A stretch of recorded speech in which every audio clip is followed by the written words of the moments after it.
have always had a complicated relationship with my parents. They are traditional Asian immigrants who moved to America when my mom was pregnant with my older brother James, 32M. Growing up in a traditional household wasn't easy. From a young age, my parents drilled into us the importance of preserving our cultural heritage, maintaining family honor, and most importantly, keeping our bloodline pure. My father built his business from scratch after moving here. He worked long hours at multiple jobs, saved every penny, and eventually started a small import-export company that grew significantly over the years. My brother James followed in his footsteps, joining the business right after college. I, on the other hand, chose a different path and became a software engineer, which my parents reluctantly accepted since it was at least a respectable profession. Growing up, my parents always emphasized how important it was to marry someone from a good family. They constantly told stories about our ancestors and how our bloodline could be traced back several generations. They were proud of knowing every detail about our family history and expected us to maintain those standards. 3 years ago, I met Sarah, 27F, at a tech conference where we were both speakers. She was brilliant, passionate about her work, and had the kind of warmth that made everyone around her feel comfortable. We started dating after running into each other at several industry events. Sarah was different from anyone I'd ever met.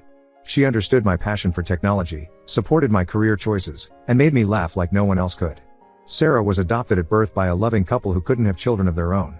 Her adoptive parents gave her every opportunity in life, supported her education, and raised her to be confident and independent. She never felt less loved because she was adopted. If anything, it made her appreciate her parents more for choosing her. For the first year of our relationship, I kept Sarah separate from my family life. I had seen how my parents reacted to my brother's previous girlfriends who didn't meet their standards, and I wanted to protect Sarah from that judgment.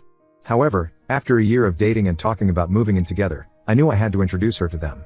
I tried to prepare my parents before the dinner. I told them about Sarah's achievements, her kind nature, and her family values. I also mentioned that she was adopted, hoping they would focus on who she was as a person rather than her background. Looking back, I was naive to think they would change their deeply ingrained beliefs. The dinner was worse than I could have imagined. My parents barely acknowledged Sarah's presence. When she tried to talk about her work in artificial intelligence, my mother interrupted to ask about her real parents. When Sarah explained she was adopted, the temperature in the room dropped noticeably. My father stopped eating and just stared at his plate, while my mother started asking invasive questions about her biological parents. Sarah handled the situation with grace, explaining that she had a wonderful family who chose her and loved her unconditionally. But my mother kept pushing, asking if she had ever tried to find her real family because blood is thicker than water. When Sarah mentioned that she had no interest in finding her biological parents, my mother gasped as if Sarah had said something offensive. After Sarah left, my parents launched into a tirade about how I was trying to ruin our family's reputation. My mother cried about how she couldn't believe her son would date someone with unknown blood. My father talked about how Sarah could have bad genes that would affect their grandchildren. They brought up cousins and family friends with suitable daughters, showing me photos and suggesting I meet them instead. Over the next few months, the pressure became unbearable. My parents called multiple times daily, sent messages about potential matches from good families, and even showed up at my workplace to introduce me to girls they approved of. My mother would cry on the phone, saying I was killing her by choosing Sarah over family. My father threatened to disown me, saying I was disrespecting generations of ancestors by considering marriage with someone of questionable origins. My brother James, who I had hoped would support me, sided with our parents. He started sending me articles about adopted children having psychological issues and identity problems. He claimed he was looking out for me, saying that marrying Sarah would be a mistake because we couldn't be sure about her genetic background. When Sarah and I moved in together 6 months ago, things escalated. My parents showed up unannounced one Sunday morning with a girl named Lisa, whose family they had known for years. They walked into our apartment as if Sarah wasn't even there, introducing Lisa as someone who would make a perfect wife. They talked about Lisa's family history, her pure bloodline, and her parents' wealth, all while Sarah was standing right there in our kitchen. Sarah was hurt but tried to be understanding of my family's cultural beliefs. She suggested we could try family counseling or find ways to help my parents understand that family isn't just about blood. But my parents refused to even consider it, saying that therapy was a Western concept that had no place in our culture. Last month, my parents delivered their final ultimatum. They said I had 1 week to end things with Sarah, or they would cut all ties with me. They threatened to remove me from the family registry, a symbolic but significant gesture in our culture. Even though I was financially independent, the thought of losing my entire family and cultural identity terrified me. In a moment of weakness that I'll always regret, I broke up with Sarah. I couldn't even give her the real reason, instead making up excuses about cultural differences and incompatibility. Sarah was blindsided. She kept asking what had changed, what she had done wrong, but I couldn't bring myself to tell her the truth about my parents' ultimatum. Yesterday changed everything. I ran into Sarah's adoptive mother, Mrs. Chen, at the local grocery store. Instead of avoiding me, she confronted me directly. She showed me anonymous letters that had been sent to Sarah's workplace, suggesting she was unstable and untrustworthy because of her unknown background. There were emails sent to her adoptive parents, implying that Sarah was a gold digger trying to marry into our family for money. The letters were clearly written by someone who knew intimate details about our relationship and my family's beliefs. When I saw the pain and anger in Mrs. Chen's eyes, I felt disgusted with myself for letting my parents control me this way. I went straight home and confronted my parents. Instead of denying it, they defended their actions.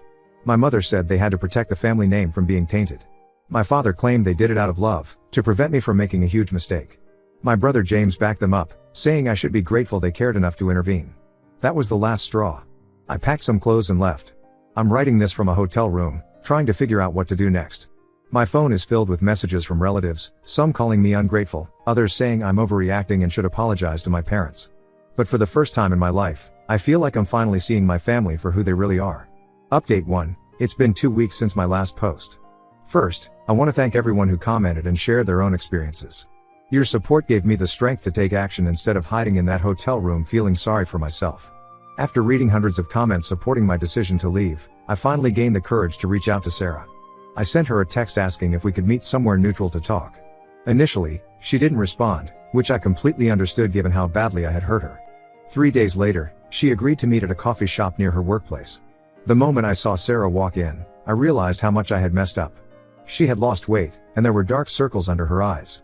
She was wearing the blue sweater I had given her for her birthday last year, which made everything hurt even more. She sat down across from me, her face showing a mix of anger and exhaustion.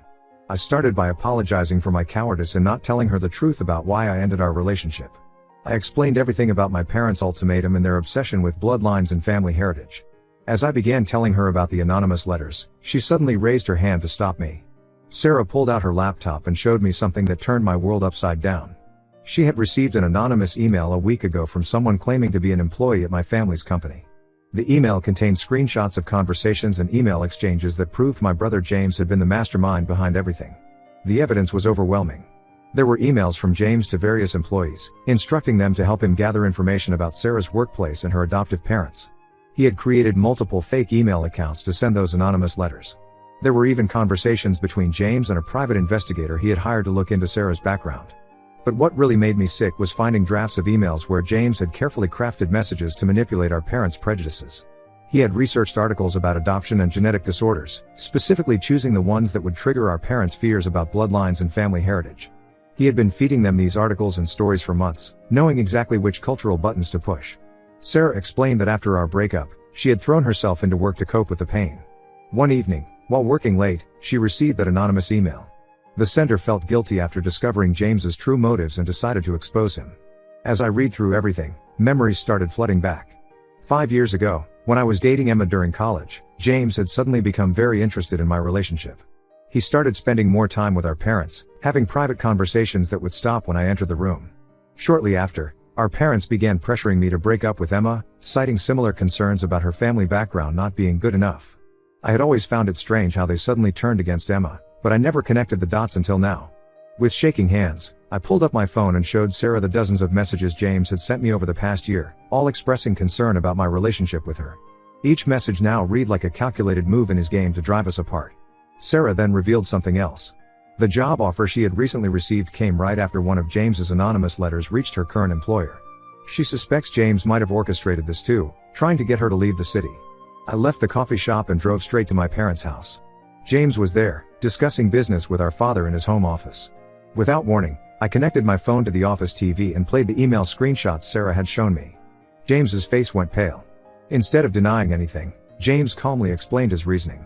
He said that as the eldest son, he had a responsibility to protect the family business. He was worried that if I married Sarah, I would want an equal share in the company. According to him, having me marry someone from an unknown background would make it harder for him to justify keeping full control of the business. What hurt most was watching our parents' reaction. Even after seeing clear evidence of James's manipulation, they focused on the fact that these emails had been stolen and shared without permission. My mother started crying about how their private family matters were now exposed. My father was more concerned about potential damage to the company's reputation than the fact that his son had orchestrated an elaborate scheme to sabotage his brother's happiness. That's when James smirked and said something I'll never forget: "At least I got the job done. Sarah's gone, and the company stays where it belongs." He didn't show an ounce of remorse. In his mind, he had done nothing wrong because he was protecting his inheritance. I've moved out of the hotel and into a small apartment. My parents have been calling constantly, not to apologize, but to convince me to understand James's position. They say that as the eldest son, he was right to be concerned about the family business, even if his methods were wrong. Some relatives have suggested I should be grateful that James cares enough about the family's future to take such measures. I've blocked James's number and all his email addresses. I'm meeting with a lawyer next week to understand my rights regarding the family business, not because I want the money, but because I need to know if there are other lies I've been fed over the years. Sarah and I have been texting daily since our coffee shop meeting. We're both processing everything that happened, and while we're not back together, we're at least talking again. She's considering accepting that job offer in another city, and honestly, I don't blame her for wanting to get away from all this drama. Update 2. It's been a month since my last update, and the situation has become even more complicated. After discovering James's manipulation, I couldn't help but wonder what else he might have lied about. I started digging into our family business history, and what I found shocked me to my core. Last week, I visited our old family home where my grandfather used to live. The house had been empty since he passed away 5 years ago, with most of his belongings packed away in the attic. My parents never sold the house, claiming grandfather wanted it preserved as a family memorial. While going through boxes of old documents, I found grandfather's original will, dated just 3 months before his death. The will clearly stated that the family business was to be divided equally between James and me. There were also detailed letters grandfather had written to both of us, explaining his decision. He believed that both his grandsons deserved an equal share because we each had different strengths that could benefit the company. In grandfather's letter to me, he specifically mentioned how proud he was of my technical knowledge and believed my background in software engineering could help modernize the family business. He had actually planned for me to handle the company's technological expansion while James managed the traditional operations. This discovery hit me hard. For years, James and my parents had told me that grandfather changed his mind before passing away, supposedly deciding that only the eldest son should inherit the business to maintain traditional values. They claimed there was a new will, but no one ever showed it to me. I never questioned this because in our culture, it's common for the eldest son to inherit everything. I took the documents to grandfather's old lawyer, who confirmed their authenticity. He seemed surprised when I mentioned a second will, saying he was never asked to prepare one. He also revealed something disturbing. After grandfather's death, James had visited his office multiple times, asking about the possibility of adjusting inheritance documents. The lawyer had refused. When I confronted my parents with this evidence, their reaction was both predictable and disappointing. Instead of being outraged at James's deception, they tried to justify it. My mother said that even if grandfather wanted to split the business, it was better for it to remain under single leadership. My father argued that as the eldest son, James was more qualified to run the company anyway. James's response was even more infuriating. He said he did what was necessary to protect the business from being diluted by split ownership. According to him, I wasn't suited for a leadership role because I had chosen a different career path. He conveniently ignored the fact that he had actively worked to keep me away from the company all these years. In the midst of all this family drama, Sarah reached out to me with news. The job offer she received was from a major tech company in Seattle, offering her a leadership position in their AI department. When she told me about it, I realized that despite everything that had happened, my feelings for her hadn't changed. We've been talking more frequently now, not just about the family situation but about everything. Sarah shared how the whole experience made her appreciate her adoptive parents even more. They supported her through the breakup and stood by her when those anonymous letters arrived at her workplace. Unlike my family, they showed what true family love looks like, unconditional and accepting. Our conversations have helped me see how toxic my family's obsession with blood ties and tradition really is. Here was Sarah, who had no biological connection to her parents, receiving more genuine love and support than I ever got from my blood family. The irony isn't lost on me. My parents and James were so worried about Sarah's unknown background potentially harming our family, when they were the ones causing all the damage. They were so focused on preserving what they saw as our family's honor that they didn't realize they were destroying it themselves through their lies and manipulation. I'm still processing the fact that not only did James sabotage my relationship, but he also stole what grandfather had intended for me. The business aspect isn't even about the money, it's about the years of deception and the realization that my own family saw me as a threat to be managed rather than a son to be loved.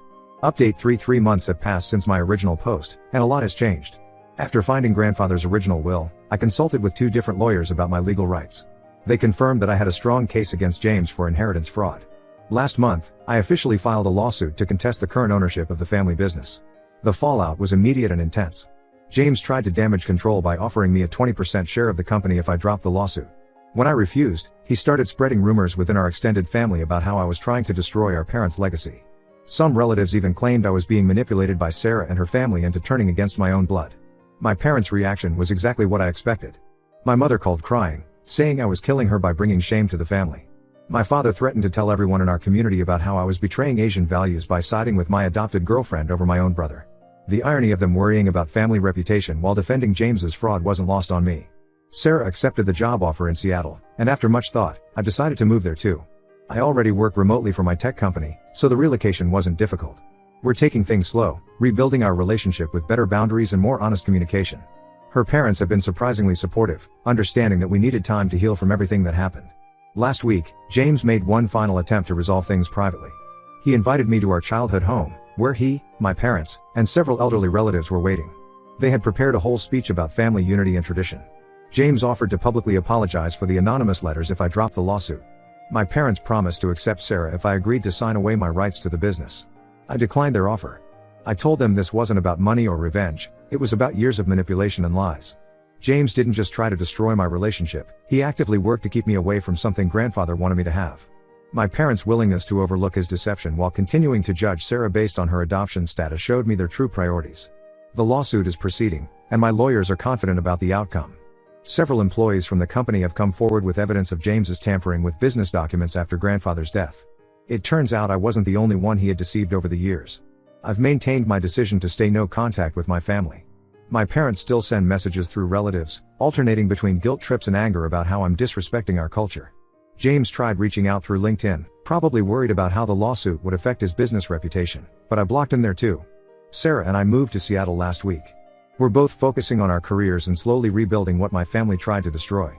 Her adoptive parents helped us find an apartment, showing me what real family support looks like. They never once judged me for my family's actions or for initially breaking up with Sarah. The whole experience taught me that family isn't about blood or genetics or maintaining some ancient lineage. It's about people who support you, respect you, and love you unconditionally. Sometimes those people aren't the ones you're born to, but the ones you choose, and who choose you back. As for the lawsuit, I'll update if anything significant happens. But honestly, whether I win or lose, I already have what's most important, my freedom from toxic family dynamics and a chance to build a life based on love rather than obligation.